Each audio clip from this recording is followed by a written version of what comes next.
பெயர் கிறிஸ்தவர்கள் பரவச கிறிஸ்தவர்கள் என்கிற இந்த தலைப்பிலே உங்களை சந்திப்பதில் மகிழ்ச்சி. கழுத முன்னாடி புல்லை கட்டி தொங்க விட்டுருப்பாங்க. இந்த ஃபோட்டோ நீங்கள் பார்த்தீங்கன்னா தெரியும். முடிந்த ஒரு வீடியோ எடுத்து போட்டுக்கிறேன். அது என்ன செய்யணும், அந்த புல்லை சாப்பிட்றதுக்காக வேகமாக அந்த கழுது போயிட்டே இருக்கும். முன்னாடி கட்டி இருக்க புல்லும் அது முன்னாடி போயிட்டே இருக்கும்.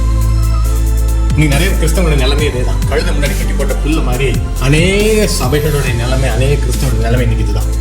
அதனால இந்த செய்தியை பெயர் கிறிஸ்தவர்கள் மற்றும் பரவச கிறிஸ்தவர்கள் ரெண்டு பேரும் ஒன்று தான். ரெண்டு பேருடைய நோக்கமும் ஒன்று தான். கொஞ்சம் அவங்களுடைய ஆராதனை முறைமைகள் மட்டும் வித்தியாசம், மற்றபடிக்கு எல்லாமே ஒன்றுதான். இந்த கல்வாரி துணை செய்திகள் மூலமாக இந்த விழிப்புணர்வு உங்களுக்கு கொடுக்கணும்னு சொல்லி இந்த செய்திகளை வெளியிடுகிறோம். விசேஷமாக இந்த செய்திகளை பார்க்குற நீங்கள் அனைவருக்கும் நீங்கள் இதை ஷேர் பண்ணுங்க, இந்த சேனலை சப்ஸ்கிரைப் பண்ணுங்க. கர்த்தர் உங்களை ஆசீர்வதிப்பாராக. பிலிப்பியரின் புஸ்தகத்தில் 3வது அதிகாரத்தின் 17வது வசனம் 18வது வசனத்தை நான் வாசிக்கிறேன்.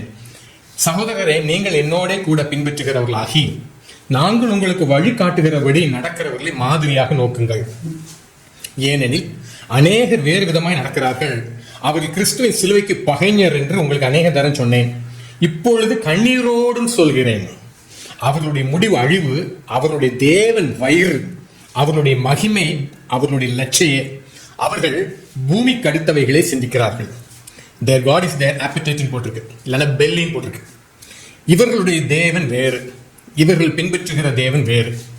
பிலிப்பியரின் புஸ்தகத்துல இந்த ஒரு பெரிய ஒரு சப்ஜெக்டை பவுல் அப்போஸ்தலன் மூலமாக ஆவியானவர் எழுதி வைத்திருக்கிறார். ஏன்னா இன்றைய அநேக கிறிஸ்தவர்களுக்கு இது பொருந்தக்கூடியது. ஏன்னா பிலிப்பு பட்டணத்துல மிகுந்த பாடுகளை பட்டு மகா உபத்திரங்களை சந்தித்து அங்கே இந்த சபை ஸ்தாபிக்கப்பட்டது. அந்த சபையில இப்படிப்பட்ட அநேக நூதனங்கள் உள்ளே வருகிறது. அதனால அவர் காட்டி கொடுக்கிறாரு, இவங்க தேவன் நம்ம ஆண்டவர் கிடையாது, இவங்களுடைய தேவன் வயிறு. இவங்களுக்கு பிடித்த காரியம் வயிற்றுக்கு அடுத்தவைகள், இந்த பூமிக்கு அடுத்தவைகள். பூமிக்கு அடுத்தவைகள் வயிற்றுக்கு அடுத்தவைகளும் பேசுவாங்க. அதுதான் அந்த போதனையும் அவங்களுக்கு அதான் விருப்பமா இருக்கும், கேட்கிறவர்களுக்கும் அதுதான் வேண்டியதா இருக்கும். இந்த கடைசி நாட்களில இன்னும் ஜனங்களுக்குள்ளாக இப்படிப்பட்ட காரியம் இன்னும் பெருகும். இன்னைக்கு இருக்கக்கூடிய பெரும்பாலான அநேக சபைகள் பூமிக்கு அடுத்தவைகளை போதிக்கிற சபைகள் தான். பேர் கிறிஸ்தவர்கள் இவர்களும் பரலோகத்தின் கிறிஸ்தவர்கள் அல்ல. இந்த பரவச கிறிஸ்தவர்கள் இவங்களும் பரலோகத்தின் காரியங்களை குறித்து சிந்திக்கிறவர்கள் அல்ல. ஆனா இந்த பேர் கிறிஸ்தவர்கள் பரவச கிறிஸ்தவர்களுக்கு ஒரு அல்டிமேட் கோல் என்னதுன்னா, நான் ஐஸ்வர்யவானாக வேண்டும், செழிப்பாக வாழ வேண்டும், சுகபோகமாக நான் வாழ வேண்டும். இப்படி பல விதங்கள்ல அவங்களுக்கு அவங்களுடைய மாம்ச இச்சைகள். இங்கே அவருடைய தேவ வயிறுன்னு போட்டிருந்தாலும் பல விதமான இச்சைகள் நம்முடைய வாழ்க்கையில உண்டு, அநேக கிறிஸ்தவர்களுக்கு உண்டு. அதுல தீனி போடுற சபை எது? நம்ம மாம்ச இச்சைக்கு தீனி போடக்கூடிய உபதேசம் எது? நீ வண்டி பிடிச்சு போய் நிறைய பேர் நிறைய கன்வென்ஷன்லாம் போறாங்க. சத்தியத்துல வளர்றதுக்கும் ஆண்டவருக்காக ரத்தம் சிந்துறதுக்குமா நினைச்சீங்க? இன்னும் பூமிக்கு அடித்தவைகளில் நான் என்ன பெருக வேண்டும், இன்னும் நான் பணக்காரனாக வேண்டும், இன்னும் நான் சுகபோகமா வாழ வேண்டும். ஆனா நல்லா கவனிங்க, இவர்களுடைய மகிமை லட்சிய, இவர் பூமிக்கு அடுத்தவையில் சிந்திக்கிறார்கள் போட்டிருக்கு, மண்ணுக்கு அடுத்தவையில் சிந்திக்கிறார்கள். ஆனா கலாத்தியர் 1வது அதிகாரம் 4வது வசனத்துல வாசிக்கும் பொழுது வாசிப்போமானால், அவர் நம்மை இப்பொழுது இருக்கிற இந்த பொல்லாத பிரபஞ்சத்தினின்று விடுவிக்கும்படி நம்முடைய பிதாவாகிய தேவனுடைய சித்தத்தின்படியே நம்முடைய பாவங்களுக்காக தம்மை தாமே ஒப்பு கொடுத்தார். இந்த பொல்லாத பிரபஞ்சம் காட்டி கொடுக்குது பைபிள். இந்த பொல்லாத பிரபஞ்சம் காட்டி கொடுக்கிற இடத்துல இன்னைக்கு இந்த பொல்லாத பிரபஞ்சம் இன்றைக்கு பிரசங்க பீடங்களிலே நின்று ஆடுகிறது. இந்த பொல்லாத பிரபஞ்சம் தான் இன்றைக்கு பிரசங்க பீடங்களின் சபைகளையும் ஆட்டி படைக்கிறது. இன்னைக்கு ஊழியங்கள் எதில் தீர்மானிக்கப்படுகிறது என்றால், இந்த பொல்லாத பிரபஞ்சத்தை குறித்து எவன் ஒருவன் தந்திரத்தோடு வித்தியாசமான முறையிலே வியாக்கியானப்படுத்தி நயவசனிப்புனால போதிக்கிறானோ அவனே சிறந்த பிரசங்கி இன்றைய நாளிலே. ஆனா பொல்லாத பிரபஞ்சத்தின் மையமாக வைத்திருக்க வேண்டும். அவருடைய தேவன் வயிறுன்னு போட்டிருக்கலையா, அவங்களுடைய மாம்ச இச்சையை நிறைவேற்றக்கூடிய காரியங்கள். அதனால தான் போட்டிருக்கிறோம் நாங்க இந்த தலைப்புல பரவச கிறிஸ்தவ ஒரு கூட்டம்.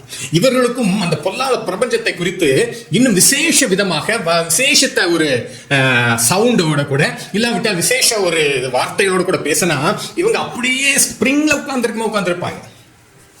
ஏன்னா நடக்கிறது என்னன்னா, ஐயோ பரிதாபம், சபைகள் சீர்கட்டு போய் கிடக்கிறது. ஜனங்களே, சத்தியத்தை நீங்கள் என்னைக்கு விரும்ப போறீங்கன்னு தெரியல. அதுல குறிப்பா நான் சொல்ல முடியும், நாங்கள் இந்த இடத்துல ஊழியம் செய்யறதுனால தமிழ்நாட்டு கிறிஸ்தவர்களுக்கு சத்தியத்தின் மேல் வாஞ்சியம் இல்லை, தாகம் இல்லை. எல்லாருக்கும் ஏதாவது ஒரு விதத்துல அவங்க ஒவ்வொரு சுயத்தை மையமாக கொண்ட பிரசங்கங்களை விரும்புறீங்க. சுயம் சாகடிக்கப்படக்கூடிய பிரசங்கத்தை யாராவது செய்தால் ஓடி விடுகிறீங்க.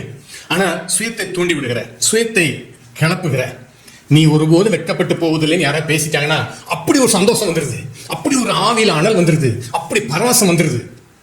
ஏன் ஆண்டவர் சில நேரம் நம்மளை வெட்கத்தின் பாதையில நடத்துறதுக்காக முன்குறித்து நம்மை சில நேரத்துல உடைத்து உருவாக்குவதற்காக வெட்கத்தின் பாதையில நடத்துற அவருக்கு சித்தமா இருக்குமானால் யார் தடை செய்ய முடியும்? எல்லாருடைய வாழ்க்கையும் சில நேரத்தில் வெக்கத்தின் பாதையில் நடத்துவார். ஏன்னா அங்கதான் நம்ம உடைக்கப்பட முடியும். சுயம் அங்கதான் உடையும், சுயம் அங்கே சாம்பல் ஆகும். அதெல்லாம் இன்னைக்கு வெக்கப்படுதல் நமக்கு இன்னைக்கு ரொம்ப பரவசம் எழும்பி வருது. அப்படியே துள்றீங்க. ஐயோ மதிகேடரே, உங்களுடைய முடிவு என்னமா இருக்குன்னு தெரியுமா? கேளுங்க ஆண்டவர்கிட்ட, ஆண்டவரே என்னை உடைத்து உருவாக்குங்கன்னு மட்டும் கேளுங்க. அவர் எந்த பாதையில் யாரை உருவாக்குன்னு அவர் தெரியும். ஆனா இப்படிப்பட்ட நயவஞ்சக பிரசங்கங்கள்னால ஜனங்களுக்கு ஒரு விசாலமான பாதை உண்டு பண்ணி கொடுக்குறாங்க ஊழியக்காரங்க. இன்னைக்கு சபைகளை தான் செய்கிறது. அதுல பரவச கிறிஸ்தவர்களுக்கு பயங்கர விசால பாதை தேவைப்படுகிறது. அவங்களுக்கு ஒரு பாடு பிரச்சனை இல்லாத வாழ்க்கை. கழுத முன்னாடி புல்ல கட்டி போட்ட மாதிரி பாஸ்டர்மார்கள் வாரம் உனக்கு அதை கிடைக்க போகுது, இது செய்ய போறேன், அது தரப்போறேன், இப்படி வரப்போகுது, இதை செய்ய போறேன், இப்படி திறக்க போகுதுன்னு இப்படி பெருக போறேன், அப்படி இப்படின்னு அப்படியே அவங்க பார்த்து வருஷங்களும் போறாங்க. அவங்க வாழ்க்கையில் பெரிய ஆவிக்குரிய ஒரு ஆசீர்வாதம் இல்லை, ஒரு ஆவிக்குரிய மாற்றம் இல்லை, ஒரு ஆவிக்குரிய லட்சணம் இல்லை, ஒரு ஆவிக்குரிய ஒரு குணமே இல்லை. மண்ணுக்கானவைகளை தேடுகிற கூட்டம். அதனால தான் அநேகர் அன்னைக்கு எழுதுறாரு. நல்லா கவனிச்சுக்கோங்க. இன்னைக்கு உங்களுக்கும் எனக்கும் இருக்கிற பெரிய டேஞ்சரே அதனால தான் பிலிப்பியர்ல நல்லா கவனிச்சு தெரியும். பிலிப்பியர் புத்தகத்துல அதுல அந்த வசனத்தை நீங்க திருப்பி பாருங்க. ஏனெனில் அநேகர் வேறு விதமாக நடக்கிறார்கள். ஏன்னா நம்முடைய சிந்தை பூரா பரலோகத்துக்கு அடுத்தா இருக்க வேண்டும், உபதேசங்கள் பரலோகத்துக்கு அடுத்தா இருக்க வேண்டும், சத்திய வசனம் பரலோகத்துக்கு அடுத்தா இருக்க வேண்டும். இதே பிலிப்பியர்ல 3வது அதிகாரத்துல நம்ம எல்லாருக்கும் தெரிஞ்ச இன்னொரு வசனத்தை நான் வாசிக்கிறேன். 11வது வசனத்துல வாசிக்கிறேன். அவருக்காக எல்லாவற்றையும் நஷ்டம் என்று விட்டேன், குப்பையுமாக எண்ணுகிறேன். நல்லா கவனிச்சுக்கோங்க. எல்லாவற்றையும் அவர் எதெல்லாம் விட்டார்ன்றதை நான் உங்களுக்கு காண்பித்து தருகிறேன்.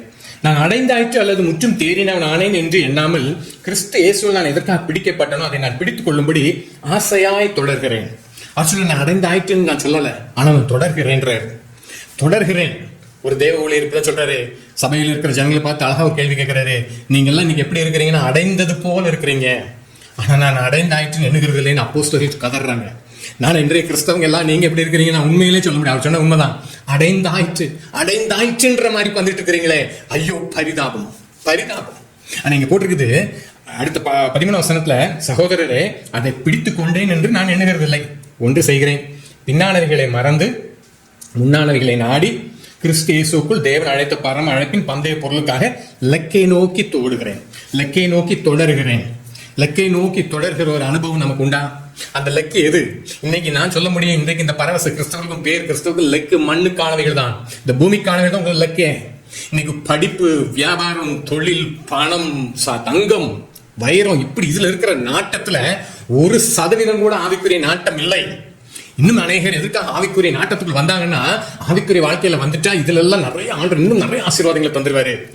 பேர் கிறிஸ்தவங்களை விட பரவச கிறிஸ்தவங்களுக்கு நிறைய கிடைக்குதோன்னு ஒரு நினைப்புல அநேகர் அப்படிப்பட்ட சபைகளை தேடி வர்றாங்க. ஆனா 2 சாரருடைய நோக்கமும் கேடானவைகளை விசாலமான பாதையில நடத்தி உங்களை கேட்டின் பாதையில் நடத்தி கொண்டிருக்கிறாங்க. இடுக்கமான வாசலை காண்பிக்கிறதுக்கு இன்னைக்கு ஊழியங்கள் இல்லை, இடுக்கமான வாசலை காட்டி கொடுக்கறதுக்கு இன்னைக்கு ஊழியர்கள் இல்லை, சீர்திருத்த செய்திகளை பேசுறதுக்கு இன்னைக்கு ஜனங்கள் இல்லை. ஏன்னா நஷ்டமும் குப்பையும் அவர் எதெல்லாம் விட்டாரோ இன்னைக்கு நம்ம அதை லாபம்னு பேசிட்டு இருக்கிறோம். ஆண்டவர் உன்னை உயர்த்த போகிறார், ஒரு கூனியை ஆண்டு சுகப்படுத்தினார், அதை வச்சு நீ பல இடங்களில் கூனி கூறி நிற்கிறவனை நிமிர பண்ண போகிறார். நீ பயங்கரமா போய் போற இடத்துல பேச போகிறாய். உன்னை ஆண்டு கருவியாக மாத்துகிறார். பவுல் அப்போஸ்தலன் சீலாவின் சிறைச்சாலையிலிருந்து தூக்கி எடுத்ததை குறிச்சோம். பவுலின் சீலாவின் சிறைச்சாலையின் ஆண்டு விடுதலையாக்கினார். உன்னை எதுக்காக உன்னை விடுதலையாக்கணும்? உங்களை எதுக்காக விடுதலையாக்கணும்? நீங்க என்ன தேவ நோக்கத்துக்காக ஓடுறீங்க? அவங்க தேவ நோக்கத்துக்காக ஓடுறீங்க. சீஷர்கள் பல தடவை சிறைச்சாலை விடுதலையாக்கப்பட்டாங்க தெரியுமா பைபிள்ல? எதுக்காக? இன்னும் சம்பாதிக்கணும்ன்றதுக்காக வேண்டியா? இன்னும் பணம் சம்பாதிக்கணும், இன்னும் நான் பணக்காரனாகணும், இன்னும் ஐஸ்வர்யமானவன், இன்னும் நான் செல்வ சுகபோகமா இருக்கணும், இன்னும் எனக்கு இன்னும் 2 வீடு வேணும், இன்னும் எனக்கு மாடி வச்ச வீடு வேணும், இன்னும் அது வேணும், இது வேணும்ன்றக்காக வேண்டிய சிறைச்சாலை ஆண்டு விடுதலையாக்க நினைக்கிறீங்களோ? அவங்க தேவ நோக்கத்துக்காக ஓடினாங்க. சிறைச்சாலைகள் வந்த பொழுது ஆண்டு உடை தெரிந்தார். ஐயோ குருடராக மாற்றப்பட்டிருக்கிறோமே. உங்களுடைய சுயநல வாழ்க்கைக்காக இந்த அப்போஸ்தலருடைய சத்தியங்களும் தயவு செஞ்சு பயன்படுத்தாதீங்க. நியாயத்திற்கு நாள்ல பயங்கரமான கணக்கு கொடுக்க வேண்டியது இருக்கும். இதெல்லாம் உயர்ந்த நோக்கத்தோடு எழுதப்பட்டவைகள். பிலிப்பியர்லயே ஒரு வசனம் இருக்கு, நீங்கள் ஒன்றுக்கும் கவலைப்படாமல் எல்லாவற்றையும் குறித்து உங்கள் ஸ்தோத்திரத்தோடு சொல்லி. பிலிப்பியர் 4வது அதிகாரத்துல நீங்க எல்லாம் தெரிஞ்ச வசனம் தான், 6வது வசனம். நீங்கள் ஒன்றுக்கும் கவலைப்படாமல் எல்லாவற்றையும் குறித்து உங்கள் விண்ணப்பங்களை ஸ்தோத்திரத்தோடு கூடிய ஜெபத்தினால் வேண்டுதலாலும் தெரியப்படுத்து. இதை நம்ம அடிக்கடி எடுத்துக்கணும். யாருக்காக இதெல்லாம்? நீங்க இன்னும் பணம் ஓடுற உங்களுக்காக, இன்னும் பொருளாசையில ஓடிக்கிட்டு இருக்கிற உங்களுக்காக வேண்டியா? இன்னும் எனக்கு சுகபோகம் வேணும் தேடிக்கிட்டு இருக்கிற உங்களுக்காக வேண்டியா? இன்னும் வரட்டு கௌரவம், வரட்டு பெருமைக்காக நீங்க ஓடிட்டு இருக்கிறீங்க, உங்களுக்காக வேண்டியது வசனம். நீங்க ஒன்றுக்கு கவலைப்படாமல். இந்த வசனம் துண்டா எடுத்து உங்க வாக்குத்தத்தை அடிச்சு கொடுத்தோம், நீங்க அழுதுட்டு அடையப்பா ஆண்டு இந்த வருஷம் கொடுத்து, இந்த வருஷம் ஒரு வாக்குத்தத்தம் கொடுத்துட்டாரு. ஒரு வாக்குத்தத்தம் உங்க வாழ்க்கையில் நிறைவேறாது. நல்லா கவனிச்சு பாருங்க. நீங்க வண்டி பிடிச்சு எத்தனை கூட்டங்கள் போனாலும் சரி, உங்க வாழ்க்கையில் ஒரு மாற்றம் இருக்காது. அப்படியே அதை மீறி உங்களுக்கு ஏதோ கொஞ்சம் பணமும் பொருளும் வந்துச்சுன்னா வேதனைகள் மேல் வேதனை உங்களுக்கு வந்திருக்கும். நல்லா கவனிச்சுக்கோங்க. கர்த்தரின் ஆசீர்வாதம் ஐஸ்வர்யத்தை தரும். அதனுடைய வேதனை கூட்டார். ஆனா இங்க போட்டிருக்குது, முந்தின ஒரு வசனத்துல கொஞ்சம் மேல போய் பாத்தீங்கன்னா தெரியும் யாருக்கு போட்டிருக்கு. 3ஆம் வசனம் வாசிச்சீங்கன்னா, அன்றியமின் உத்தம கூட்டாளியே அவர்களுக்கு உதவியா இருக்கும்படி உன்னை வேண்டிக் கொள்கிறேன். அவர் கிளெமந்தோடும் மற்ற என்னுடன் வேலையாற்றோடு கூட சுவிசேஷ விஷயத்தில் என்னோட கூட மிகவும் பிரயாசப்பட்டார்கள். அவர்களுடைய நாமங்கள் ஜீவ புஸ்தகத்தில் இருக்கிறது. இவங்க எல்லாம் யாருக்கு எழுதுறாங்க? இதெல்லாம் கர்த்தருக்காக பிரயாசப்பட்டவர். இங்க போட்டிருக்கிற கிளெமந்தோடு மற்ற என் உடன் வேலையாற்றோடு கூட சுவிசேஷ விஷயத்தில் என்னோட கூட மிகவும் பிரயாசப்பட்டார்கள். இன்னைக்கு சும்மா மிரட்டுனாங்க, வந்து எதிர்த்தாங்க, வந்து உடைக்க போறேனாங்க, வந்து 2 சேரை உடைச்சு போட்டாங்கன்றதெல்லாம் பிரயாசப்பட்ட லிஸ்டுக்கே பவுல் கூட வராது. பவுல் அப்போஸ்தலனுக்கு ஊழியத்துல மிகவும் பிரயாசப்பட்டாருன்னா என்னன்னா, மரணத்தை தொட்டு தொட்டு தொட்டு தொட்டு பார்த்துட்டு வந்திருப்பாங்க. அதுதான் அவங்களுடைய பிரயாசம். இன்னைக்கு நம்ம சும்மா உடனே வாட்ஸ்அப்ல அப்படி எப்படின்னு மெசேஜ் அனுப்பி விட்டுறோம், இப்படி ஆயிடுச்சு, அதாயிருச்சு, இதாயிருச்சு. ஆமா, உங்க பரவசத்தை தூண்டுறதுக்கு தெருவுல 25 வீடுக்கு கேட்கற மாதிரி நீங்க சத்தத்தை போட்டு அடிச்சீங்கன்னா அத்த யாருக்கும் கோபம் வராது. கொஞ்சம் ஆடுறவங்க ஞானம் கொடுத்திருக்காரு இல்லையா, அறிவு கொடுத்திருக்காரு இல்லையா, மத்தவங்களும் செய்யறாங்க. அப்ப நீ மத்த மதத்துக்கு போயிரு. வேதத்தின்படி வாழ்ந்தா ஆண்டு சாட்சியா இருக்கு சொல்றாரு. அதுக்காக வேண்டிட்டு நம்ம யாரும் அடிமைப்பட்டவர்களாக அல்ல. அதே சமயம் நீங்க ஞானத்தோடு இருக்க வேண்டும். இந்த பரவசத்தை தூண்டுறதுக்கு, பரவசம் இறங்குறதுக்கு இந்த மாதிரி உங்களுக்கு வாக்கு தத்தத்தை கொடுத்தோன்னு எப்படி தூண்டுறாங்க? எங்க என்னை ஒரு நாள் பிரசங்கத்துக்கு கூப்பிடுங்க, எத்தனை பேர் தூண்டுறாங்கன்னு பார்ப்போம். எத்தனை பேர் மேல அப்படி ஸ்பிரிங்ல உட்காந்துருக்கான்னு பார்ப்போமே. நல்லா கவனிங்க, சும்மா நம்ம இன்னைக்கு நம்மளை தூண்டி விடுறாங்க. ஆனா அவங்க பிரயாசப்பட்டாங்க, உண்மையிலே பிரயாசப்பட்டாங்க. பவுல் அப்போஸ்தலர் 14வது அதிகாரத்துல பாத்தீங்கன்னா, நீங்க தெரிஞ்ச பகுதி தான். அப்போஸ்தலர் 14வது அதிகாரத்துல பாத்தீங்கன்னா, அவங்க லீஸ்திராவில பெரிய உபத்திரவத்தை சந்திக்கிறாங்க. அதுல எல்லாரும் சேர்ந்து கடைசியில பவுல் அப்போஸ்தலன் கல் எரிஞ்சதுக்கு அப்புறமாக 20 வசனத்தை வாசிக்கிறோம். சீஷர்கள் அவனை சூழ்ந்து நிற்கையில் அவன் எழுந்து பட்டணத்திற்குள் பிரவேசித்தான். மறுநாளிலே பர்னபாவுடனே கூட தெர்பைக்கு புறப்பட்டு போனான். இப்ப தெர்பைக்கு புறப்பட்டு போயிட்டு திருப்பி இங்க லீஸ்திராவுக்கு அந்தியோகை இங்கெல்லாம் வந்து சீஷர்களை திடப்படுத்துறாரு. நல்ல கவனிச்சு, யார் யாரை திடப்படுத்துறான்னு பாத்துக்கோங்க. அவர் சொல்றாரு, நாம் அநேக உபத்திரம் வழியா தேவனுடைய ராஜ்யத்துக்குள்ள நினைச்சேனும் பிரவேசிக்கணும்னு 23ஆம் வசனத்துல சொல்றாரு. நம்ம அநேக உபத்திரம் வழியா தான் பிரவேசிக்கணும். உபத்திரம் நமக்கு உண்டு. அவங்க அதெல்லாம் காண்பித்து கொடுக்குறாங்க சீஷர்கள் எல்லாருக்கும், அந்த சபையாருக்கு எல்லாருக்கும். அன்னைக்கு இருக்கிற சபையார் வந்து மிகுந்த உபத்திரத்தை சகித்தாங்க. அன்னைக்கு இருக்கிற சபையார் எல்லாவற்றையும் விற்றாங்க. அன்னைக்கு இருக்கிற சபையார் எல்லாவற்றையும் இழந்தார்கள். அன்னைக்கு இருக்கிற சபையார் இயேசு கிறிஸ்துவை ஏற்றுக்கொள்ளும் போது அவங்க சமூகத்துல துரத்தப்பட்டாங்க. அவங்களுடைய வீடுகள், சொத்துக்கள் எல்லாம் அரசு உடமையாக்கப்பட்டது. ஆனாலும் சிலுவையை மெயின் சொல்லி அவங்க ஓடி வந்தாங்க. அவன் அல்லாமலும் அவங்க வந்து வைராக்கியமா ஆண்டுக்காக செயல்படவும் செஞ்சாங்க. உயிரே போனாலும் பரவாயில்ல, பரலவம் தானே போறோம். நாங்க நம்மளுக்கு அல்டிமேட் நம்முடைய முடிவு அங்கதானே, பரலவம் தானே, கொஞ்சம் சீக்கிரம் போறோம், அவ்வளவுதான். ஆண்டவர் அவருடைய நோக்கத்தை வாழ்க்கையில் நிறைவேற்ற அன்னைக்கு ஓடி நாங்க சபையார். அந்த சூழ்நிலையில இவர் அநேக உபத்திரம் வழியா நம் தேவ ராஜ்யத்தில் பிரவேசிக்க வேண்டும். இப்ப என்ன செய்யறாங்கன்னா, திருப்பி அவங்க எந்த ஒரு பட்டணத்துல இருந்து ஊழியத்தை ஆரம்பித்தாங்களோ இந்த சிரியாவில் இருக்கக்கூடிய அந்த அந்தியோகியாவுக்கு வந்துடுறாங்க. அந்தியோகில வந்து கடைசியில பாத்தீங்கன்னா 27 வசனத்துல வாசிக்கிறேன். அங்கே அவர்கள் சேர்ந்த பொழுது சபையை கூடி வர செய்து தேவன் தங்களை கொண்டு செய்தவைகளையும் அவர் புறஜாதிகளுக்கு விசுவாசத்தின் கதவை திறந்ததையும் அறிவித்து அங்கே சீஷருடனே கூட அநேக நாள் சஞ்சரித்தார்கள். அங்க வந்து அவங்களுக்கு பெரிய சந்தோஷமா எல்லாரும் கூப்பிடுறாங்க. இதுக்கு கொஞ்ச நாளுக்கு முன்னாடி அவர் அடிபட்டு அவர் முகம், கை, கால் எல்லாம் காயங்களா தான் இருந்திருக்கும் நான் யூகித்து பாக்குறேன். ஏன்னா அத்தனை அடியா மரித்து போனான் என்று எண்ணி கொண்டு போய் ஊருக்கு வெளியில போட்டு வந்ததுக்கு அப்புறம் பவுல் அப்போஸ்தலன் எழுந்து வந்து அந்த ஊர்ல ஊழியத்தை செஞ்சுட்டு திருப்பி என்ன செய்யறாருன்னா பக்கத்துல தெர்பைக்கு போறாரு. திருப்பி இங்க லீஸ்திராவுக்கு வர்றாரு. திருப்பி அந்தியோகியா கிளம்பின இடத்துக்கே வந்துட்டாரு. இப்ப வந்தோடனே நம்மள வந்து சொல்லுவோம், எப்படி ஒரு அடியை வாங்கினேன் தெரியுமா, எப்படிப்பட்ட கல்லை எரிந்தார்கள் தெரியுமா, தலையிலே அடிப்பட்டது, முகத்திலே அடிப்பட்டது, முதுகிலே அடிப்பட்டது, நான் விழுந்தேன், செத்தவனை போல இருந்தேன், நான் அப்படியே என்னவென்று அதுக்கப்புறம் நடந்தேன்னு தெரியாது. ஊன்னு பேசியிருப்பேன். வாட்ஸ்அப் மெசேஜ் பறந்துருக்கும், டபா டபா டபார்னு ஃபேஸ்புக்கில் போட்டிருப்போம். அங்கே பட்டார் அவர், ஐயோ இப்படியா அப்படியான்னு. ஆனால் இவங்க போயிட்டு ரிட்டர்ன் வந்து அந்தியோகில வந்து அதை பற்றி பேசுன மாதிரி போடலை பைபிளில். தேவன் அவங்களுக்கு கொண்டு என்ன செஞ்சாருன்றதை பேசுகிறாங்க. எப்படி புறஜாதிகளுக்கு விசுவாச கதவு திறக்கப்பட்டுச்சுன்றோம், அதை விட சந்தோஷம் அவங்களுக்கு வேற ஒண்ணுமே இல்லை. இந்த அடிகள் பிரயாசங்களை ஒண்ணுமே இல்லை. அவர் சொல்றாரு, இந்த புறஜாதிகள் ரட்சிக்கப்படுவதற்கு இதெல்லாம் அடி வாங்குறதுக்கு நான் ரெடியா இருக்கிறேன். ஆனா அவங்க ரட்சிக்கப்பட்டது தான் எனக்கு பெரிய ஆச்சரியம். அதுதான் எங்களுக்கு சந்தோஷம். இந்த ரட்சிப்புக்குள்ள வேலை உங்களுக்கு தெரியுமா? இந்த ரட்சிப்புல என்னன்னு தெரியுமா? ரட்சிப்பு சும்மா சொல்றோமே, ரட்சிப்பினுடைய காரியம் என்ன தெரியுமா? நீங்க எப்படி கோபாக்கனில் தப்பு வைக்கப்பட்டிருக்கீங்கன்றது தெரியுமா? உண்மையில ரட்சிக்கப்பட்டிருந்தீங்கன்னா தெரியும்.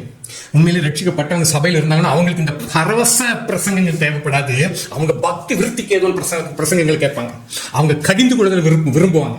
அவங்க எச்சரிப்பின் சத்தத்தை விரும்புவாங்க. ஆனா இன்னைக்கு நமக்கு பரவச பிரசங்கங்கள், பரவசமா பாடுறாங்க, பரவசமா பிரசங்கம். பிரசங்கத்தில் அடுக்கு மொழிகள் வித்தியாசமா போட்டுட்டா அதுல வர்ற ஆவி, எப்பா உலக ஆவி. பரிசுத்த ஆவியான உங்களை பரவசப்படுத்த வரல, உங்களை பரிசுத்தப்படுத்த வந்திருக்கிறார். அவர் பரிசுத்தத்தை பேசுவார். ஆனா இன்னைக்கு பவுல் அப்போஸ்தலனுடைய ஊழியத்துல எல்லாம் வச்சு பார்க்கும்போது நம்முடைய நிலைமையில எங்க இருக்கு தெரியுமா? அப்பேற்பட்ட தேவ மனுஷன் சொல்றாரு, புறஜாதிகளுக்கு விசுவாச கதவு திறந்ததை பத்தி அவர் சந்தோஷமா அங்க வந்து பகிர்ந்து கொள்றாரு. இன்னைக்கு ரட்சிப்புனா எவ்வளவு பெரிய பாக்கியம் தெரியுமா?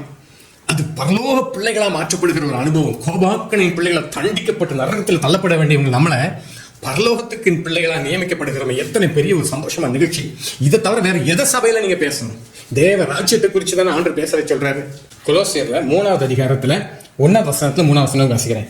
நீங்க கிறிஸ்துவுடனே கூட எழுந்ததுண்டானால், சொல்ல போனா ரட்சிக்கப்பட்டதுண்டானால், திருப்பி சொல்றேன், பரவச கிறிஸ்தவங்களுக்கும் பேர் கிறிஸ்தவங்களுக்கும் எழுதப்பட்டதில்லை, ரட்சிக்கப்பட்டவங்களுக்கு. என்ன சொல்றதா, நீங்க கிறிஸ்துவுடனே கூட எழுந்ததுண்டானால் கிறிஸ்து தேவனுடைய வலது பாசத்தில் வீட்டிற்கும் இடத்தில் உள்ள மேலானவைகளே தேடுங்கள், பூமியில் உள்ளவைகளே அல்ல. நல்லா போட்டு பூமியில் உள்ளவைகளே. இதை பத்தி நீ பிரசங்கிக்க தேவையில்லை, இதை பத்தி பிரசங்கிக்க வேண்டாம். அதான் அர்த்தம்.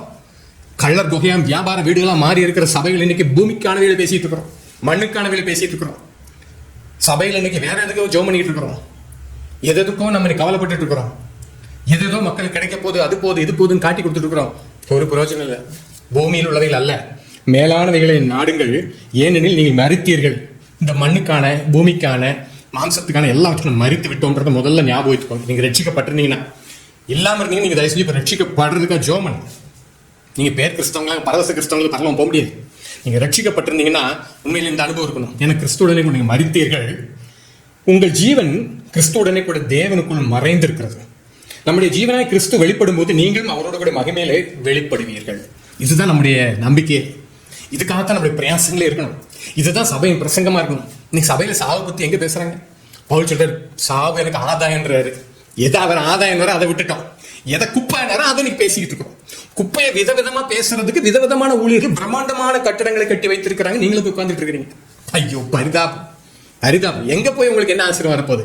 உங்க வாழ்க்கையில ஆண்டவர் வந்திருக்கிறாரா? நீங்க தேவ ராஜ்யத்தை தேடுறீங்களா? இன்னும் சொல்ல போனா இயேசு கிறிஸ்து சொல்றாரு மத்தேயு 6வது அதிகாரத்துல, முதலாவது தேவனுடைய ராஜ்யத்தை நீதியும் தேடுங்கள், அப்போது இவைகளெல்லாம் உங்களுக்கு கூட கொடுக்கப்படும்.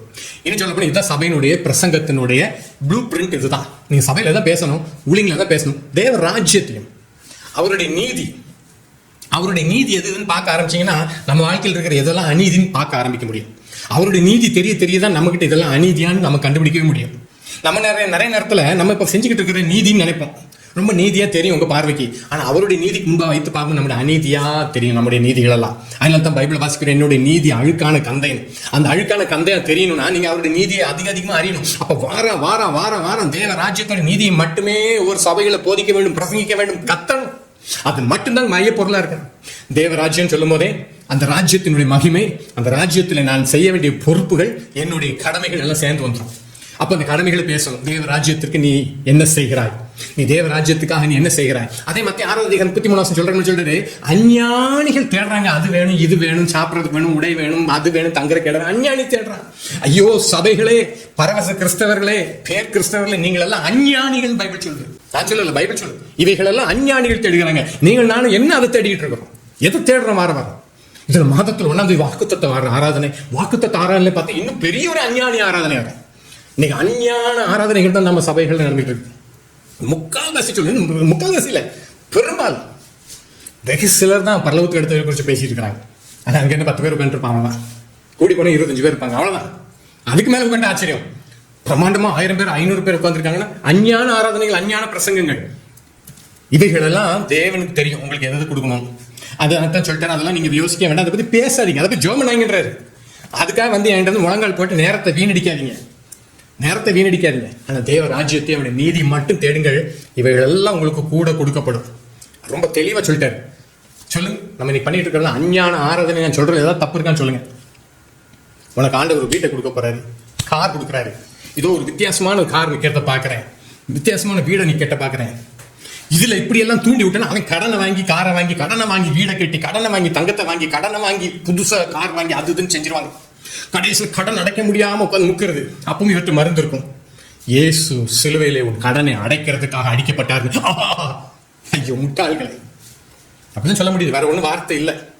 இயேசு கிறிஸ்து உங்க கடன் அடைக்கிறதுக்கு, இப்ப நீங்க பெருமைக்காக, கௌரவத்துக்காக, மற்ற முன்னாடி நீங்க உங்களுடைய செல்வ செழிப்பை காட்டணும், உங்களுடைய சுகபோகத்தை காட்டணும்னு சொல்லி நீங்க காரை வாங்கினது, நீங்க விலை கூடின காரை வாங்கி, நீங்க பெரிய பிரம்மாண்ட வீடை கட்டி, நீங்க பெரிய தங்க நகைகளை குவிச்சு கழுத்துல போட்டு சர்ச்சுக்கு சல்லுன்னு வந்துட்டு உங்க கடன் அடைக்கிறதுக்கு இயேசு சிலுவையில் அடிக்கப்பட்டாரா? இது போதிக்கிறவங்க இருக்கிறாங்களே, உங்களுக்கு கடும் ஆக்கினி உண்டு, கடும் ஆக்கனை உண்டு. எவ்வளவு பெரிய ஊழியக்காரனும் சரிதான், நீங்க பிரபல ஊழியக்காரன் இருக்கலாம், ஆனால் சொல்ல முடியும் இயேசு கிறிஸ்து சிலுவையில் எதுக்கு அடிக்கப்பட்டார்? உங்க இந்த காரணம் அடைக்கவா? என்னத்த சொல்றது? பரவச கிறிஸ்தவங்களும் பேர் கிறிஸ்தவங்களும் இருக்கிறவர்கள் இப்படிப்பட்ட ஆட்களுக்கு கொண்டாட்டம் தான். ஆனா இன்னைக்குமே சொல்ல முடியும். சமீபத்துல ஒரு வீடியோ எல்லாம் பார்த்தேன், அந்த பிரசங்கி வர்றாரு, அவரை 100 பேர் வரவேற்கிறாங்க, 2 சைட்லயும் நின்று வெள்ளை ட்ரெஸ் போட்டு. அவர் அப்படி கார்ல இருந்து இறங்கி வர்றாரு. பைபிள் சொல்றதா பவுல போஸ்ட் இப்படி கொண்டு வர முடியுமா உங்களால? சொல்லுங்க. சட்டையை கிழிச்சு போட்டு ஓடிடுவார். ஐயோ, ஏரோதுக்கு அடி விழுந்ததுக்கு காரணம் இந்த ஜனங்கள். இன்னைக்கு ஏரோதுகளுக்கு அடி விழப்போகுது. ஏரோதுக்கு அடி விழுகிற காரணம் இருந்தவங்களுக்கு அடி விழ போகுது, அது மட்டும் உறுதி. நீங்க எத்தனை வாக்குத்தத்தை வச்சாலும் இந்த வாக்குத்தத்தை தயசாக சேர்த்துக்கோங்க, அடி விழும், திருந்த அடி. ஆனா போட்டிருக்குது இப்படி அவங்க என்ன செய்யறாங்க, வந்து அவர் ஆச்சு பூச்சுன்றாரு. என்னன்றான் ஒருத்தன் இப்படி அடிக்க வர்றான், அவரை ஒருத்தன் இப்படின்றான். பேயம். இதெல்லாம் செட்டப், நிறைய செட்டப் தான். கூட்டம் அவர் இப்படின்னு கூட்டமே விழுந்துருது. அவர் ஒரு நாள் வீடியோ போட்டாங்கன்னா 1,00,000 பேர் பாக்குறாங்க. இதுல தெரிஞ்சுக்கலாம் தமிழ்நாட்டு கிறிஸ்தவங்களுடைய மனநிலை எப்படிப்பட்டது. சத்தியத்துக்கு அந்நியராய் ஓடுகிறவர்கள், சத்தியத்தை விரும்பாத கூட்டம், சத்தியத்துக்கு செவி கொடுக்காத செவிட்டு விரியன் தான் இருக்கிறோம். இதெல்லாம் புரிஞ்சுக்கலாம். நல்லா கவனி. இன்னும் புரியலையா? நீ பேய் ஓட்டுறது, நாக்க துருத்திட்டு வரது, நீ வீடியோ போட்டு காட்டி தேவ நாமத்தை புறஜாதிகள் மத்தியில் தூஷிக்கிறாயே, இது தவறுன்னு சொல்றதுக்கு ஒருத்தருக்கு முதுகெலும்பு இல்லை. இதை தவறுன்னு சொல்றதுக்கு ஒருத்தருக்கு முடியல. ஆனா அந்த வீடியோ போட்டு பாக்குறாங்க. என்னத்தை பார்ப்பாங்கன்னு எனக்கு தெரியல. ஆனா கடைசியில் இப்படித்தான் நரகத்துல எல்லாரும் போட்டு வறுத்து எடுக்க போறாரு ஒரு நாள் ஆண்டவர். கிருபையா இருக்கிறார், உண்மைதான். ரொம்ப பொறுமையா இருக்காரு. நான் சொல்லுவேன், அவர் உச்சக்கட்ட பொறுமையா இருக்கிறார். இப்போ சபைகள் நடக்கிற காரியம், ஊழியர்கள் நடக்கிற காரியங்களை பார்த்துட்டு அவர் பயங்கர பொறுமையா இருக்கிறார். ஆதி சபையில அனனியா சப்பீரா வந்து ஒரு பொய் தான் சொன்னாங்க. இவ்வளவுதான் வித்தியா? ஆமா, செத்து விழுந்த அடுத்து பொண்டாட்டி வந்து இவ்வளவுதான். யோசிச்சு பாருங்க, இன்னைக்கு எவ்வளவு பொறுமையா இருக்காரு தெரியுமா? ஆனா அதான் மாடல். ஆதி சபையில அவருடைய மாடல் என்னன்னு காட்டி கொடுத்துருக்காரு. பேதரோட தான் வாசிக்கிறோம், ஞாயிற்று தேவனுடைய வீட்டை தூங்க காலமா இருக்குது. ஆண்டவர் அடிப்பார், நிச்சயம் அடிப்பார். ஆனா நீடிய பொறுமையா இருக்காரு. எல்லாரும் எப்படி மனம் திரும்பணும். நீங்க மனம் திரும்பணுன்றனால இப்படிப்பட்ட சீர்திருத்த செய்திகளை சிலர் மூலமா பேசிக்கிட்டு இருக்காரு, சில கழுதைகள் மூலமா பேசிக்கிட்டு இருக்காருன்னு வச்சுக்கோங்களேன். உங்க பாஷையில காது கொடுங்க, கொஞ்சம் உங்கள் காதுகள் திறக்கப்படட்டும். அடுத்து நான் வாசிக்கிறேன் 2 பேதுரு 2வது அதிகாரம் 20வது வசனத்தை வாசிக்கிறேன். 2 பேதுரு 2:20 கர்த்தரும் ரட்சகருமா இருக்கிற இயேசு கிறிஸ்து அறிகிற அறிவினாலே உலகத்தின் அசுத்தங்களுக்கு தப்பினவர்கள் மறுபடியும் அவைகளில் சிக்கிக்கொண்டு ஜெயிக்கப்பட்டான்னு போட்டிருக்கு. நீங்க ரட்சிக்கப்பட்டிருந்தீங்கன்னா நடந்து என்னன்னா, நீங்க இந்த உலகத்தின் அசுத்தங்களுக்கு தப்பி இருக்கிறீங்க. உலகத்தின் அசுத்தங்கள் அப்படின்னு சொல்லும் போது நமக்கு தெரிஞ்சிருக்கிறது சாராயம் குடிக்கிறதும் விபச்சாரம் மட்டுமல்ல, ஏகப்பட்ட விஷயங்கள் இருக்குது. உங்க மனதுக்குள்ளையும் உங்க சிந்தனையில் இருக்கிற ஏகப்பட்ட விஷயங்கள் அசுத்தங்கள். இதெல்லாம் உலகம் கொடுத்த அசுத்தம். இந்த உலகத்தின் அசுத்தங்களுக்கு நீங்க தப்பினவர்களா இருக்கிறீங்க. உலகத்தின் அசுத்தங்களுக்கு தப்பி போய் நிக்கிறீங்க. நீங்க தப்பி போனவங்களுக்கு இன்னைக்கு மீண்டும் சபைக்குள்ள வந்தோடனே உலகத்தின் அசுத்தங்களை விதவிதமாக பிரசங்கங்கள், உலகத்தின் அசுத்தங்களை விதவிதமா எடுத்து கொடுக்குறாங்க. ஏன்னா அவர்களுடைய தேவன் பகிர் தானே. உங்களுக்கு இன்னைக்கு எதை சொன்னாலும் சரி, இயேசு கிறிஸ்து சீக்கிரமாய் வரப்போகிறார் என்ற செய்தியை கேட்டா உங்களுக்கு பரவசம் வராது. இதோ உனக்கு ஒரு வாசல் திறக்க போது, ஒரு சத்துருக்களை 7 வழியா செதறடிக்க போறாருன்னா உங்களுக்கு ஸ்பிரிங்ல உட்கார்ந்த மாதிரி இருப்பீங்க. நீங்க ரட்சிக்கப்படாட்டி நீங்களே தேவனுக்கு சத்துரு. உங்களுக்கு தெரியுமா? நீங்க ரட்சிக்கப்படாம நீங்க இன்னும் பேர் கிறிஸ்தவங்களாக, நீங்க இன்னும் பேருக்கு கிறிஸ்தவ பேரை வச்சுட்டு, சர்டிபிகேட்ல பேரை வச்சுட்டு இல்ல பரவச கிறிஸ்தவங்களா இருந்தீங்கன்னு சொல்றேன், நீங்களே ஆண்டவர் சத்துருன்னு பைபிள் சொல்லுது. நாம் சத்துருக்களா இருக்கையில் தான் பைபிள் வசனம் வாசிக்கிறோம். நீங்களே சத்துரு ஆண்டவருக்கு. இதுல உங்களுக்கு பிரசங்கம் என்னதுன்னா, உங்க சத்துருக்கள் 7 வழியா ஓடி போற உடனே ஆண்டர் ஊர்ல இருக்கு வம்பல எடுத்துட்டு வர்றது, வாயை வச்சுட்டு சும்மா இருக்கிறது இல்ல, நாக்கு அடக்க தெரியாது, போற வர இடத்துல எதையா பேசிட்டு ஊர் வம்ப எடுக்கிறது. அப்புறம் சத்துருக்கள் வராம இருக்கும்.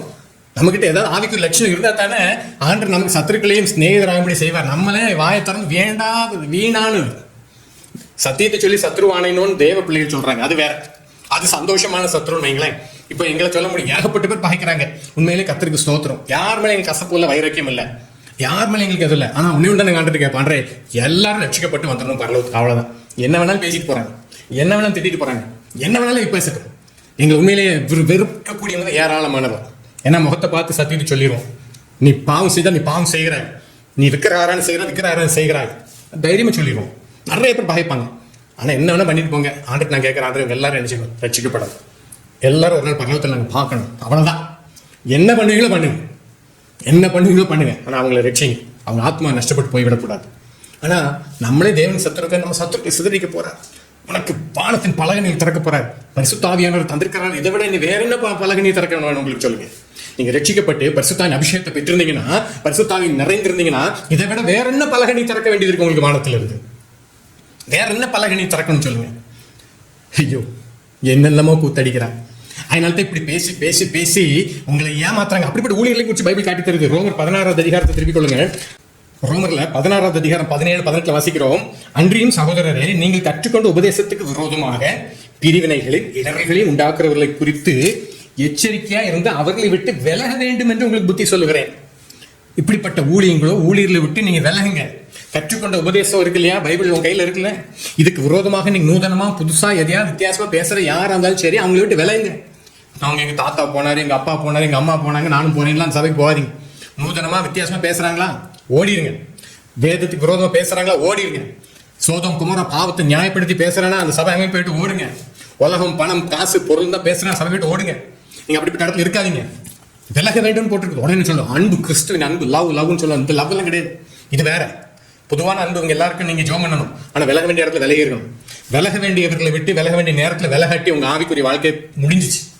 கொஞ்சம் கொஞ்சம் நீங்க எரிஞ்சுக்கிட்டு இருக்கீங்களா, அதையும் போயிடும். ஆனா விலக வேண்டும் என்று புத்தி சொல்லுகிறேன். அப்படிப்பட்டவர் நம்முடைய கர்த்தராகிய இயேசு கிறிஸ்துவுக்கு ஊழியம் செய்யாமல், ஆனா பைபிள் தான் வச்சிருப்பாங்க, அவங்க அடித்தோண்டி எழுந்து பேசுவாங்க, அவங்க வித்தியாசமான கோணங்கள்ல அவங்க வசனங்களை கொடுப்பாங்க. ஆனா அவங்க கர்த்தராகிய இயேசு கிறிஸ்து ஊழியம் செய்யாமல் தங்கள் வயிற்றுக்கே ஊழியம் செய்து நயவசனிப்புனாலும், அது இங்கதான் விஷயமே இருக்குது. உங்களுக்கு புது கோணத்துல ஒன்று பேசிட்டா, ஒருத்தர் திடீர்னு எனக்கு பேசுறாரு, இதுவரை இல்லாத அளவுக்கு அபரிதமாக உங்களை ஆசீர்வதிக்க போறாருன்னு எல்லாருக்கும் ஒரு கிளர்ச்சி வந்துருச்சு. ஆனு வித்தியாசமா சொல்லணும். அதை நயவசனிப்புன்ற சும்மா இல்லை, இந்த வேதத்தோடய வரும், வசனத்தோடய வரும். அது வித்தியாசமா வரும். நயவசனிப்பினாலும் இச்சக பேச்சினாலும் போட்டுக்கும். இது ரொம்ப டேஞ்சர். இச்சக பேச்சு உங்களுக்கு என்னத்தை காட்டி கொடுக்குறாங்க? கொஞ்சம் கண்ணு திறந்து பாருங்க. ஏன் இன்னும் முன்னாடி பிரசங்கம் பண்ற பிரசங்கி தனக்கு மகிமை தேடுகிறாங்க, கர்த்தருக்கு மகிமை தேடுகிறான்ற ஒரு அடிப்படை பகுத்தறிகிற அறிவு 1% உங்ககிட்ட இருந்துச்சுன்னா இந்த ஆட்களுக்கு ஆட மாட்டாங்க. இந்த ஆட்கள் இப்படி கிடந்து ஆட மாட்டாங்க. முதல்ல ஒரு காரியம் இல்லைங்க, யாருக்கு மகிமை தேடுகிறாங்க? கர்த்தருக்கு மகிமை செலுத்துறது ஓடுறாங்களா, இல்ல தங்களுக்கு மகிமை தேடுகிறார்களா? நீ தங்களுக்கு மகிமை தேடுறதெல்லாம் நீங்க நினைச்சுக்கிறீங்க. அன்னைக்கு ஒரு ஊழியக்காரங்க பஞ்சாப்ல வரான், சுத்தி இருக்கிறவங்க சொல்றாங்க, அவன் ஒரு பெரிய கார்ல வந்து அப்படி இறங்கும் போது க்ளோரி க்ளோரி க்ளோரினா என்னதுன்னே தெரியலையா? எது க்ளோரி? இது பிரமாண்டமான கார்ல இப்படி ஒரு பெரிய ஒரு புடைசூழ வந்து இறங்குறான், க்ளோரி க்ளோரி க்ளோரி க்ளோரின்றானுங்க. அடைச்ச எவ்வளவு வருத்தம் தெரியுமா? மிஷினரிகள்லாம் அந்த பஞ்சாப் மாநிலத்துல போய் அவ்வளவு பிரயாசப்பட்டு உருவாக்கின சபைகள் இன்னைக்கு களத்திற்கு தரிசிகள் கையில விழுந்து அவன் எதையோ க்ளோரின்றான். ஐயா, கர்த்தருக்கு மகிமை கர்த்தருக்கு மாற்றத்தை கொடுங்க, என் மகிமை வேறொருக்கு கொடுக்க மாட்டேன்னு நான் சொல்லியிருக்கிற மறந்துறாங்க. ஆனா இங்க போட்டிருக்குது, இவங்க தங்கள் வயிற்றுக்கு ஊழியம் செய்றாங்க. அடுத்து இச்சக நயவசனிப்பினாலும் இச்சக பேச்சுகளினாலும் கபடி இல்லாதவருடைய இருதயங்களே வஞ்சிக்கிறவங்களா இருக்கிறாங்க. நீங்க ரட்சிக்கப்பட்டிருந்தாலுமே உங்களுக்கு டேஞ்சர் இருக்கு. ஏன்னா ரட்சிக்கப்பட்டவங்க இருதயத்துல கபடி இருக்காது. கபடி இல்லாம இருக்கிறவங்கள இப்படி இச்சக பேச்சு நயவசனிப்பும் கொடுத்து அவங்களை அப்படியே ஈர்த்துருவாங்க, ஈர்த்துள்ள கொண்டு வருவாங்க. ஒரு பிரேக் த்ரூ, ஒரு பயங்கரமான ஷிஃப்ட் உங்க வாழ்க்கையில் வரப்போதுவாங்க. ஷிஃப்ட் இப்படி ஒவ்வொரு மாசம் போயிட்டே இருக்கும். இப்படி ஒவ்வொரு மாசம் ஒவ்வொரு ஷிஃப்ட், ஒரு பிரேக் த்ரூ வரப்போகுது, ஒரு மிராக்கிள் நடக்க போகுது. இப்ப விசுவாசிங்க. இதுல இந்த Facebookல ஒரு ஆமீன் சொல்லுங்க, உடனே நடக்க போகுது. அட முட்டாளுக்கலாம், அதுல 500-600 பேர் போட்டுட்டு இருப்பாங்க ஆமீன் ஆமீன் ஆமீன். எங்க சீர்திருத்த செய்திக்கு ஒரு ஆமீன் ஒருத்தன் போடுறத பாருங்க. நீங்க இந்த கல்வாரி சொன்னிட்டு இருக்குது Facebookல ஒரு போய் ஏதாவது ஒரு கமெண்ட்ல ஆமீனாவது ஏதாவது ஒன்று பாருங்களேன். நிறைய இதுல ஒரு லைக்காவது இருக்கான்னு பாருங்களேன், ஒண்ணு கூட இருக்காது. ஏன்னா அவங்களுக்கு தெரியும் யாருக்கு லைக் போடக்கூடாது. ஆனால் கவனிங்க, இன்னைக்கு நம்மளை எங்கேயோ திசை திருப்பி கொண்டு போயிட்டு இருக்கிறாங்க, எங்கேயோ சபை விலகி போயிட்டு இருக்குது. ஆனா எபேசியர்லயே 5வது அதிகாரத்துல 5ஆம் வசனத்துல இருந்து வாசிக்கிறேன். எபேசியர் 5வது அதிகாரத்துல 5ஆம் வசனத்துல, விபச்சாரக்காரனாவது அசுத்தனாவது விக்கிரகாராதனையாக்காரனாகிய பொருளாசைக்காரனாவது தேவனுடைய ராஜ்யமாகிய கிறிஸ்துவின் ராஜ்யத்தில் சுதந்திரம் அடைவதில்லை என்று அறிந்திருக்கிறீர்களே. விக்கிர ஆராதனையாகிய பொருளாசைக்காரன். இன்னைக்கு நீங்க கிறிஸ்துவுக்குள்ளாக அநேகரை கூட்டினருக்கு ஒரு நோக்கமே பொருளாசை தான் தூண்டி விட்டீங்க. இயேசுவை தேடுங்க, உங்களுக்கு எல்லாம் கிடைக்கும். இயேசுவை தேடுங்க, உங்களுக்கு எல்லாம் கிடைக்கும். இயேசுவை தேடி வாங்க, உங்களுடைய குறைவுகள் எல்லாம் ஆண்டு நிறைய வாக்குவார்கள் சவுண்டு. அந்த நிறையன்னு நமக்கு ஆஹா இவர் வித்தியாசமா சொல்றாரு, இறங்கு வீராகன்னு ஒரு சவுண்டு. அப்படிலாம் இறங்க மாட்டாரு, நல்லா புரிச்சுக்கோங்க. முன்னும் இறங்க மாட்டாரு. இன்னும் நீங்க திருந்தாம இருந்தீங்கன்னா ஆண்டவர் எதிர்த்து தான் நிற்பார். ஏன் இவ்வளவு பேசுறவங்க இன்னைக்கு எப்படியோ சீர்திருத்தம் எவ்வளவோ தேவைப்படுது. இப்பவுமே இன்னைக்கு எத்தனையோ விதவிதமான ஊழியக்காரங்க எத்தனையோ குற்றச்சாட்டு வந்தாலும் அவங்க பின்னாடி ஓடுறதுக்கு எத்தனை பேர் இருக்கிறாங்க தெரியுமா? குருடர்களாக இருக்கிறாங்க தெரியுமா? வைராக்கியமா ஓடுறான். சத்தியத்துக்காக இப்படி நின்றுதான் இன்னைக்கு எப்படி இருந்திருக்கும் நம்ம தேசத்துல. ஆனா யோசிச்சு பாருங்க. ஆனா பொருளாசையாக விக்கிர ஆராதனை காரணம் தேவராஜ்யம் சுதந்திரிக்க முடியாது. உங்களை பொருளாசையாக விக்கிர ஆராதனை வார வாரம் தூண்டி விட்டு உங்களுக்கு விக்கிர ஆராதனை நடக்குது. அந்த இடத்துல சபையில பிரசங்க பீடங்கள் விக்கிர ஆராதனை தூண்டி விடுகிற இடமா மாறிடுச்சு. எங்களுடைய திட்டத்துக்கு கொடுத்ததுனால இவருக்கு 4 வீடு கிடைத்து விட்டது, இவருக்கு 3 வீடு கிடைக்கும், அவருக்கு 3 வீடு கிடைச்சிச்சா, அப்ப நானும் கொடுக்குறேன், எனக்கு 4 வீடு கிடைக்கும். ஐயோ, என்னெல்லாமோ நம்ம பண்றாங்க. நீங்க தான் சொல்றீங்க வித்தியாசமா ஓடி நீங்களா கொஞ்சம் யோசிச்சு பண்ணல. என்ன மாற்றம் உங்க வாழ்க்கையில வந்திருக்கு சொல்லுங்க. என்ன ஆவிக்குரிய குணங்கள் வந்திருக்குது, இல்ல ஆவிக்குரிய லட்சணம் வந்திருக்குது. இப்ப இயேசு கிறிஸ்து வந்தா பரலோகம் போறோம் நிச்சயம் இருக்கு. இப்ப சாவு வந்துச்சுன்னா பரலோகம் போயிடும் நிச்சயம் இருக்கா உங்களுக்கு? மரணமே கூரங்கே பாதாளமே ஜெயமெங்கேன்னு பவுல் அப்போஸ்தலன் மூலமா ஆவியானவர் எழுதிட்டிருக்காரு. நீங்க இப்ப சொல்ல முடியுமா சாவு எனக்கு ஆதாயம் சொல்ல முடியுமா? திருப்பி சொல்றேன், அவர் ஆதாயம் சொன்னது சாவு. அப்ப என்ன அர்த்தம்? சாவை பத்தி அதிகமா பேசணும், சபைகள்ல அதிகமா சாவை குறித்து பேசணும். நமக்கு பரலோகம் தானே நம்முடைய அல்டிமேட் கடைசி, அதனுடைய டெஸ்டினேஷனே அதுதானே. அப்ப எதை பத்தி பேசணும்? சாவு. ஏன்னா சாவு தான் நம்மளுடைய கடைசி. பரலோகம் பார்க்கணும்னா நீங்க சத்து தான் ஆகணும். இல்ல கிறிஸ்து வரும்பொழுது நீங்க என்ன செஞ்சு ஆகணும்? மறுரூபமாக்கி ஆகணும். ஆனா ரட்சிக்கப்பட்டிருந்தா தான் அந்த அனுபவம். நீங்க ரட்சிக்கப்பட்டு வெறும் பரவச கிறிஸ்தவங்க வந்து கையை தட்டுன்னு தட்டுனா அப்படிலாம் பரலோகம் போக முடியாது. இன்னும் பிரசங்க பீடத்துல இருந்து அதுல வேற நீங்க கை தட்டாட்டி உங்களுக்கு கிடைக்காது. ஒருத்தர் இல்ல ஆமேன்னு சொல்லுங்க, கை தட்டி ஆமேன்னு சொல்லுங்க. அதான் சொல்ல நான் தான் சொன்னேன், ஆட்டோ ட்ரக்கு பிடிச்சி தான் போகணும் போல அவ்வளவு ஆசீர்வாதத்தை அள்ளி ஊத்துறாரு. எவ்வளவு ஆசீர்வாதத்தை அள்ளிட்டு வர்றது கையில சொல்லுங்களேன். அவர் 1-2 கொடுத்தா அள்ளிட்டு வரலாம். இப்படி மழை மாதிரி கொட்டுறாரு, வண்டி பிடிச்சி எடுத்துட்டு வரணும். எங்க போகுது தெய்வ கிறிஸ்தவம்? எங்க போயிட்டு இருக்கோம்? சீர்கட்ட கிறிஸ்தவர்ல கொஞ்சம் சத்தியத்துக்கு திரும்புங்க. சிலுவை எடுத்து கிறிஸ்துவை பின்பற்றுகிறது தான் கிறிஸ்தவ வாழ்க்கையே. சிலுவை எடுக்கிறதுக்கு முன்னாடி ஆண்டு சொல்றேன், முதல்ல கணக்கு பார்க்கணுமா? போக முடியுமா முடியாதா? சிலுவை பத்தி பேசவே இல்லையே. இப்போ நீங்க அவன்கிட்ட கணக்கு பார்க்க சொன்னா அவன் கதிகலங்கி போயிடுவான். இப்போ சீர்திருத்த ஊழியர்கள் அவங்க சொல்றாங்க, நீ கணக்கு பார்த்தியா? நீ சிலுவை எடுத்துட்டு உள்ள வந்தியா? சிலுவை சுமக்கிறதுக்கு ரெடியானியா? உலகத்தை வெறுத்தியா? பண ஆசையை வெறுத்தியா? பொருளாசையை வெறுத்தியா? விபச்சார எண்ணங்களை வெறுத்தியா? யாக்கோபு 4:4 தான் வாசிக்கிறோம். விபச்சாரிகளே, உலக ஸ்நேகம் தேவனுக்கு விரோதமான பகைன்னு வாசிக்கிறோம். அப்போ உலக ஸ்நேகத்தை விட்டீங்களா? உலகம் உங்களுக்கு பாத்திரமா இருக்கவில்லைன்னு நிச்சயம் உங்களுக்கு இருக்குதா? உலகம் இனி எனக்கு தேவையில்லைன்னு சொல்ல முடியுமா? ஆனா நீ நம்மளை தூண்டி விடுறாங்க. இதுலயே பரலோகத்தையுமே வித்தியாசமா காட்டி சம்பாதிக்கிற ஏராளமான ஓனா இருக்கு. ஒரு பெரிய ஓனா இன்னைக்கு பிரம்மாண்டமான பில்டிங் கட்டிட்டு இருக்கிறாரு, பெரிய பில்டிங். நான் இப்பதான் வந்து பரலோகத்துல இருந்து அப்படின்னாரு. நீங்க நினைக்கிற மாதிரிலாம் இல்ல, பரலோகம் வந்து ஆஸ் யூஷுவல் இருக்குது. அடேப்பா, அவர் அங்க இருந்தாரா? நைட்டெல்லாம் அங்கிருந்து காலையில அவர் ராக்கெட்ல இறங்கி வந்திருக்கிறாரு. அப்பமே அவன் சட்டையை பிடிச்சி திருடனேன்னு சொல்றதுக்கு உங்களுக்கு தைரியம் இல்லை, வஞ்சகனை வெளியே போடான்னு சொல்றதுக்கு நமக்கு முதுகெலும்பு இல்லை. இன்னைக்கு அந்த பெரிய பிரம்மாண்டமான கட்டிடத்தை கட்டுறாரு. பிரம்மாண்டம் கட்டிடத்தை கட்டி சுவிட்ச் வரைக்கும் கட்டி கொடுக்குறாரு. சுவிட்ச் மாட்டணும், இல்லை இங்க நமக்கு ஏசி மாட்டணும், ஏசி வென்டிலேட்டர் இங்கே மாட்டணும், இதை மாட்டணும், அதை மாட்டணும். உடனே நம்ம தான் அடேப்பா, நான் தான் தூதர்கள் கூட அப்பன் சாப்பிட்டேன், பொரோட்டா சாப்பிட்டேன்னு நமக்கு சந்தோஷம் வந்துருமே. நீ உபவாசம் போட்டு ஜோம் பண்ணியான்னு சீர்திருத்த ஊழியக்காரன் கேட்பான். உன் உபவாச வாழ்க்கை ஒழுங்கா இருக்கான்னு கேட்பான். நீ ஒழுங்கு உபவாசம் போட்டு ஜோம் பண்றேன்னு கேட்பான். இங்கே பொரோட்டா சாப்பிட்டேன்னா இதே நல்லா இருக்குது, நல்லா பொரோட்டா சாப்பிட்டு வந்தேன், இப்பதான் தூதர்கள் கூட உட்காந்து அப்பன் சாப்பிட்டேன். அடையப்பா, ஆண்டவர் உங்களை கடைசி நாள் நியாயம் தீர்ப்பார். ஜாக்கு தயசன் எல்லாம் சரிதான், நியாய தீர்ப்புன்றதை மறந்துறாங்க. நியாய தீர்ப்பு நாளில் அவருக்கு முன்னாடி போய் எல்லாரும் நிக்கணும்ன்றத தயவு செஞ்சு மறந்துறாங்க. பவுல் அப்போஸ்தலன் சொல்லுவாரு, 2 தீமோத்தேயு 4:10 வாசிக்கிறேன். 2 தீமோத்தேயு 4:10 ஏனென்றால் தேமா பிரபஞ்சத்தின் மேல் ஆசை வைத்து என்னை விட்டு பிரிந்து தெசலோனிக்கே பட்டணத்துக்கு போய்விட்டான். தேமா பிரபஞ்சத்தின் மேல் ஆசை வைத்து, அது முக்கியமாற்றம் எழுதுறாரு, கடைசியில் எழுதுறாரு. அதுக்கு ஆசை வந்துருச்சு.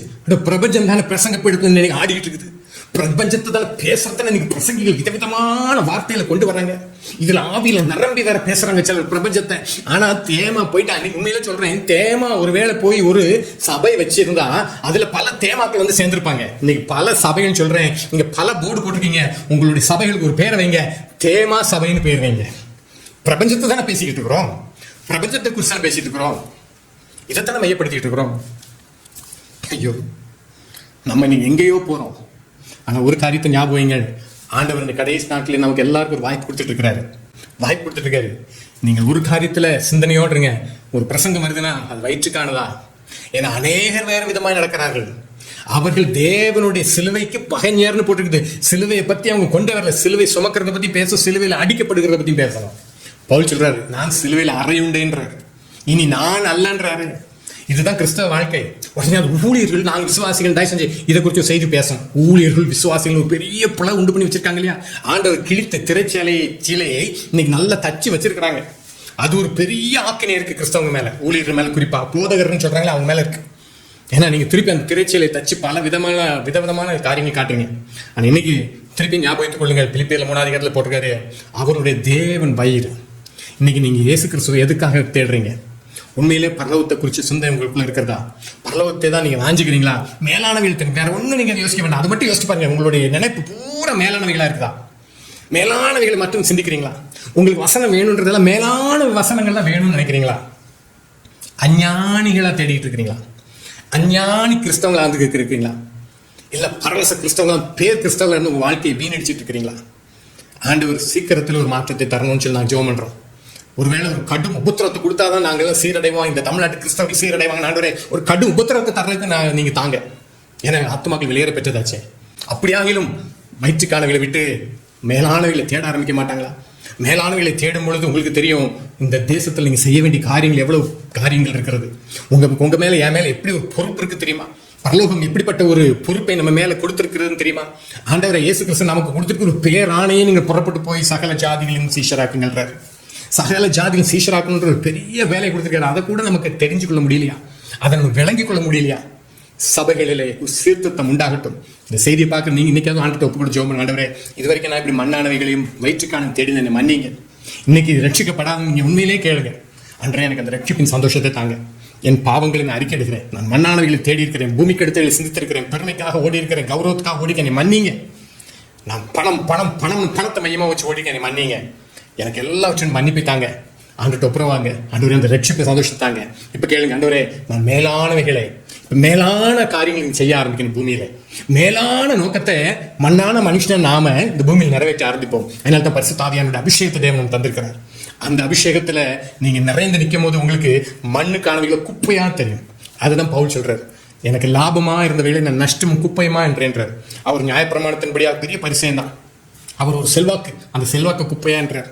பெரிய தொழில் அதிபர், அதை குப்பையா என்றார். கூடாரம் பின்ற வேலையை செய்ய ஆரம்பிச்சிட்டார். போதும், அவருடைய தேவைகள் சந்திக்கப்பட. அடுத்து இவருக்கு என்னெல்லாம் செல்வாக்குகள் இருந்தோ எல்லாத்தையும் குப்பையா என்றார். குப்பை குப்பை. நியாயப்பிரமாணத்தில் அவருக்கு இருந்த அறிவு, கமாலியலின் பாதத்தில் உட்கார்ந்து இருந்தவர்ல எப்படி ஒரு அறிவு இருக்கு தெரியுமா? அவர் அந்த அறிவை மட்டும் மெயின்டைன் பண்ணியிருந்தாருன்னா அந்த சமூகத்தில் அவர் ஒரு ஸ்ட்ராங்கஸ்ட் பர்சனாக இருந்திருப்பார்.